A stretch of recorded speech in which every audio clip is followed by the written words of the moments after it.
Hi, everybody.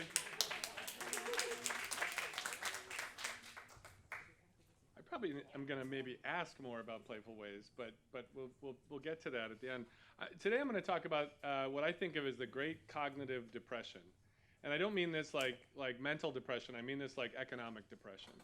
And I think maybe my aspiration here is to talk about how games might help us think about an EPA for the mind. Does anybody know what EPA is when I say that? Any idea what I mean when I say an EPA?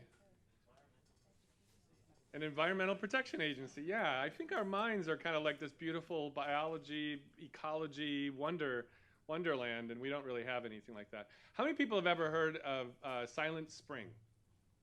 Anybody? Can someone tell me what Silent Spring is?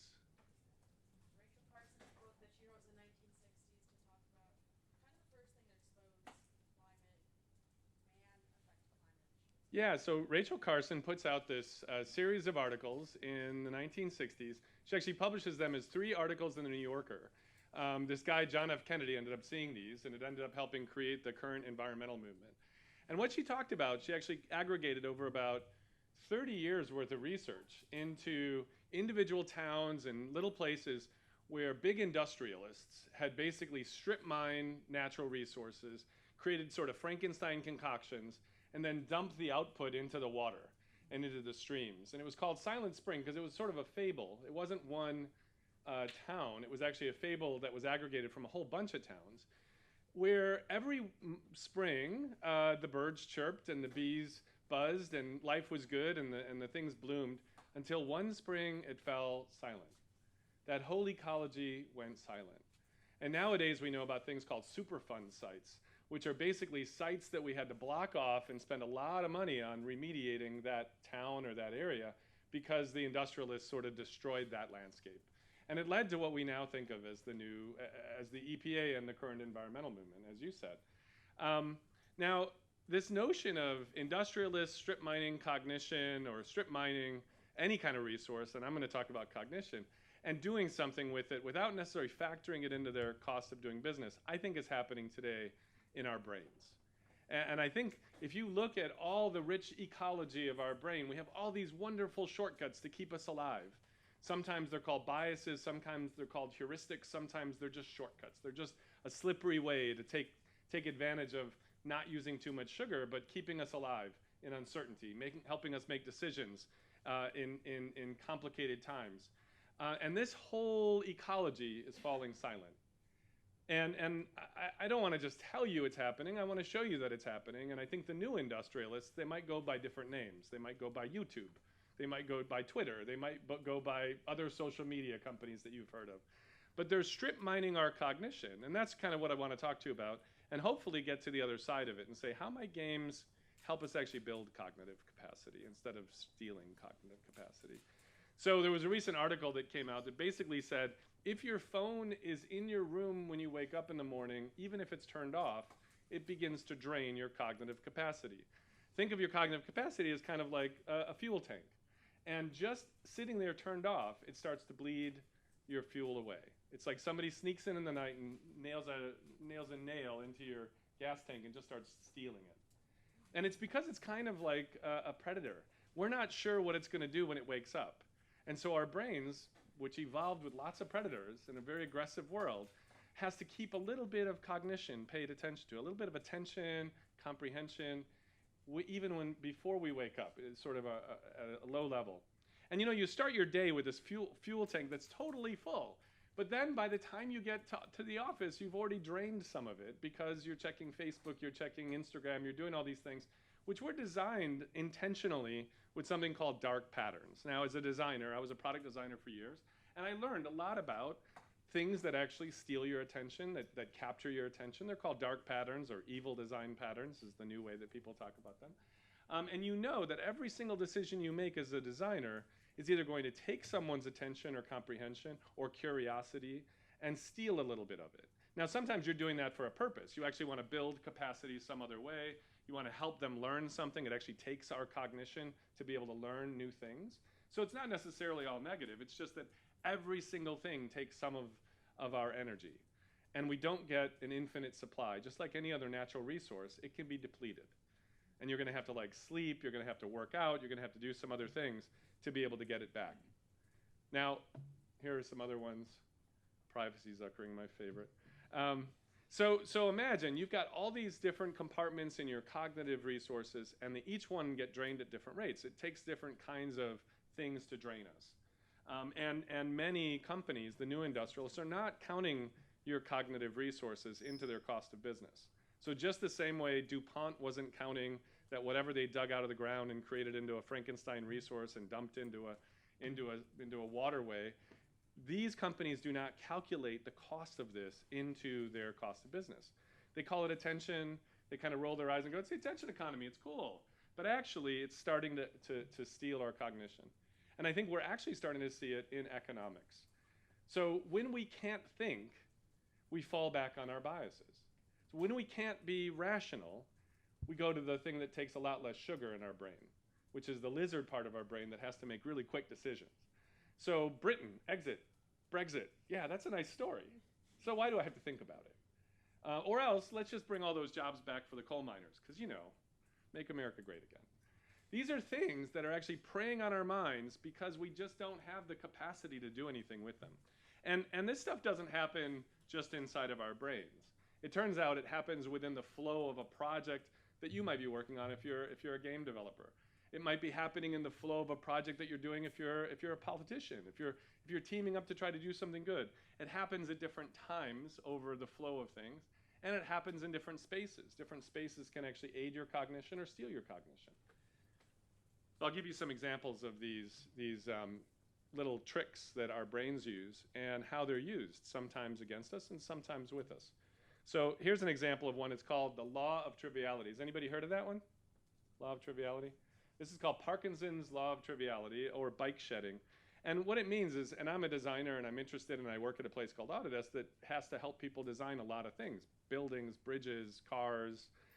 Most of the built world is designed in one of our tools, so I'm really worried that I need everyone's cognition, as opposed to maybe a social media company. It's okay stripping it. It's better if you don't actually think too much. But in building a bridge, we really don't want it to fall down. Well, when you're building really complicated things, like a nuclear reactor, this is a really complex system. Bike shedding, or Parkinson's law of triviality, means that the team focuses most of their effort on designing the bike shed that the technicians use to store their bikes to maintain the reactor. Because it's easy to understand a bike shed, it's really hard to understand a nuclear reactor. And our brain just basically flows over to the place where it's a little easier to deal with things. Those sometimes pile up on each other. These biases or these shortcuts gang up. We then have something called the ambiguity bias. And ambiguity is like, we really hate ambiguity. So if we can ignore ambiguity, we'll just stay away from it. But it turns out that as more things get complicated, we need more capacity, not less. We have to be a little bit comfortable in ambiguity. And that's something that hopefully if you've gone to school, you're learning about how to be comfortable in ambiguity. We're going to probably have to have our kids be a little more comfortable in it, because most of these problems are not easy to solve. And those sometimes team up with some other things. The hard-easy effect, things that seem easy are perceived as hard, or vice versa, the ostrich effect. And there are some other things. Here's another collection that gets in our way sometimes, particularly if we're trying to design things. Many of you might be developers or people interested in changing the world in some way, so you're going to come up with a plan to design something. And this is called the law of the instrument. It's basically, if I'm a hammer, everything looks like a nail. The tools we use shape the way we think. So the law of the instrument is this thing where basically you just use the defaults in a tool. When Windows came out, you didn't see round windows in any of the apps, right? Even though it was called Windows, the only thing you could make, because the tool that let you program Windows could only allow you to make square windows. That same company had to come up with something called Xbox before people made round things. And so it just, the tool shapes the way we think, and we have to be very aware of this. And of course, it piles up with some other stuff as well. We get to things like functional fixedness. Things that seem like one thing are very hard to see as another. This phone seems like a phone, but in a pinch, I could use it as a hammer. It's just that in my mind, it's fixed as a phone, which means I can't really design for things differently.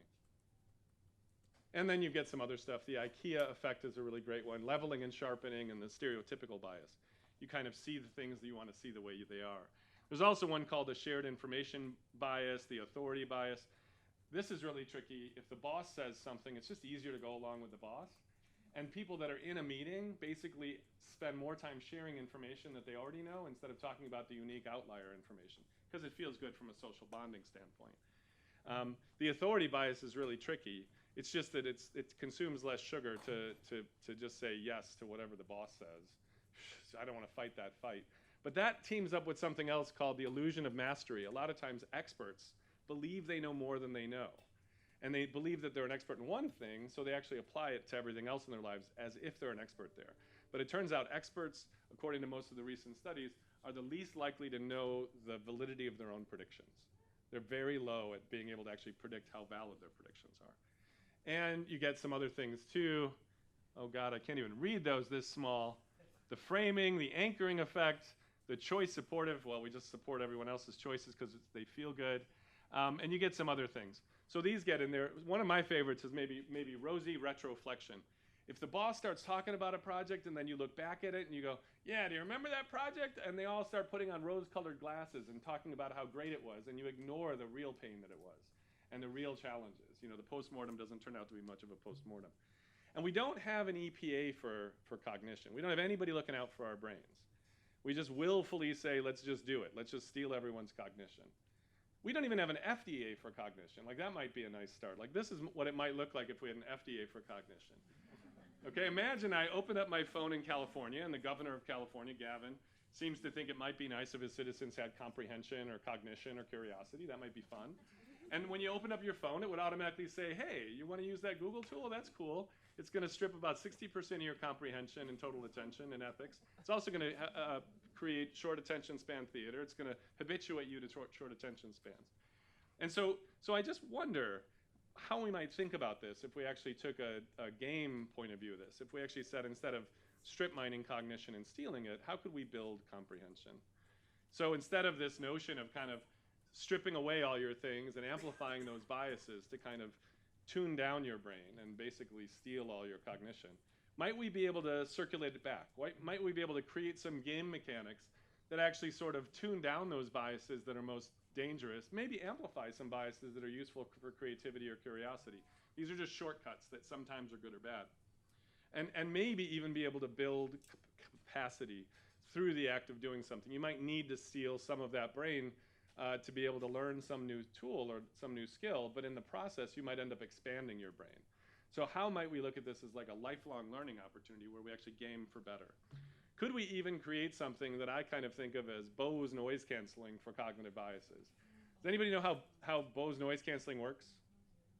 How does it work? It inverts the sound wave. Yeah, so like if there's a sound wave like a jackhammer, it basically listens with a little microphone, has a really fast analog processor. When you turn it on, that's why it takes batteries. And then it generates the opposite wave, and just because of the fun of physics, that cancels that wave. But the curious thing is they call it dynamic noise canceling.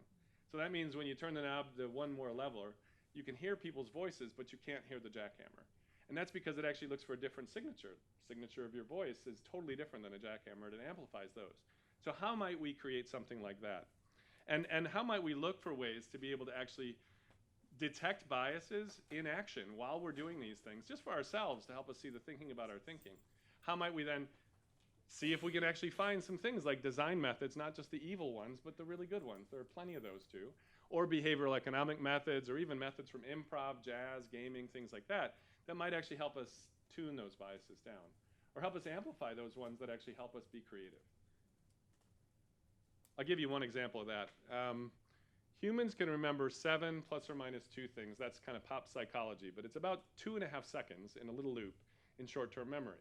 So that's pretty good if you want to remember like a phone number. You can just keep it in your loop until you write it down. But it's pretty hard if you want to come up with lots of ideas. Because maybe if you watch somebody give a big slideshow like this, you only remember the last few things, or just the loudest person, or maybe the most charismatic person, not the best idea. But there's a trick. At our labs, I used to run a lab called Maya that came out of Carnegie Mellon. We have these rooms called kivas. And it turns out that you can basically remember 1, 10, 100, 1,000, 10,000 things in a physical space. The space remembers for you. Now, it takes a little bit of practice. You actually have to learn how to use blobs for nouns and arrows for verbs. But once you go through this process, you can index 10,000 things. And it's not just visual learners. It's all humans. It's squirrels. It's just like many things in nature use this trick. Our brain has dedicated a massive chunk of its space to spatial computing, and that means you can actually learn this. It might take 2 or 3 days to learn how to do this. And once you learn it, you've actually built capacity for your memory. Has anyone heard of Simonides' Palace? Anybody? All right, that's a fun thing to look up. You're nodding your head. That'll give you a sense of this isn't even a new idea. It's been around for quite a long time. So one of the things I'm interested in is creating a movement around how we actually build capacity, how we actually build more capacity for more people in the world to actually be able to do new things and different things, maybe do hard things. I think of it as the Miyagi movement. Did anybody ever see Karate Kid? I was one of the ones that saw the first generation. Does anybody remember Mr. Miyagi? All right, what was the saying from that movie? Does anybody remember? Wax on, wax off. So why did he keep sending him down there to like wash the car? It seemed like he was just, you know, using it as like indentured servitude or something. He wasn't teaching him karate. Why was he doing that? Well, he was learning discipline. He was learning like the, you know, do it again, right? He kept hearing, you've got to wax it on. What else? Yeah, he was building muscle memory for when that roundhouse kick came and he did this. And so could we somehow build muscle memory today for the things that we want tomorrow? Could we actually look at that? And I'll leave you with one last thought. So I'm in charge of thinking about the future of learning and thinking about lifelong learning for people as old as me and much later and much earlier in life. I'm very passionate about it. And it turns out when I learn how to design, and I've been a product designer for a long time, designing different things and better things turns out to be really hard. It's really easy to design things that look a lot like the thing I designed last week. But designing different things is hard. Imagine you enter the space of all possibilities. You think as a designer, you can think totally clearly about those dots or all the possibilities that I could design for, all the solutions. But I end up walking in as a product designer with a manufacturing method. I'm making cook stoves. I know how to make stampings and injection molding. I have experience in goals. I might have norms. I know what a cook stove looks like. I might have object libraries. Turns out computer-aided design actually makes it harder because it's really easy to just pick up a burner and drop it in instead of thinking what a burner could be. How could it burn less fuel, things like that. So I want to design a cook stove. The goal is a cook stove for Burning Man, which is like, it's got to be super lightweight and burn things efficiently because you're going into the high desert. You can't leave garbage behind. So I think I walk in from the top down, but really I walk in from this path dependency. And then suddenly biases get in the way. Functional fixedness, we already talked about it. This phone is fixed as a phone. It's not a hammer. I can't think of things differently in my whole warehouse full of parts. And by the way, in most manufacturing situations, 70% of spare parts will never get used. So we have lots of warehouses full of things that we will never use, and we can't think about differently. We can't think that part could be used differently. Now there are some tricks. Has anyone heard of the Exquisite Corpse? Yes. What's the Exquisite Corpse?